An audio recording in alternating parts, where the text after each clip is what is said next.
For anyone using Dynamics 365 Business Central Cloud, you will want to check out the free app from Insight Works that makes it easy to attach documents to Business Central records with a simple drag and drop. The app is called DocXtender, and with it, you will easily associate customer POs to orders, invoices to POs, quality documents to receipts, and more. Let's check it out.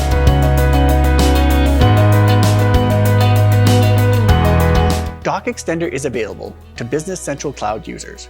You will find the app on the Microsoft AppSource website or from the extensions marketplace within Business Central. Visit Microsoft AppSource and search for DocXtender. Then click the Get It Now button and follow the few simple prompts to install the extension. You can now drag and drop files onto the attachments fact box on any page within Business Central. Let's give it a try. I'll open up a sales order and attach the purchase order I received from the customer. It is that simple. I now have all my associated documents nicely organized and others can easily access them. DocXtender also provides an option to use SharePoint as the repository for attached documents.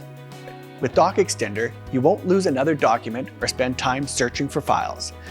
To learn more, visit our website and reach out to us. We'll show you how to get the most from Dynamics 365 Business Central.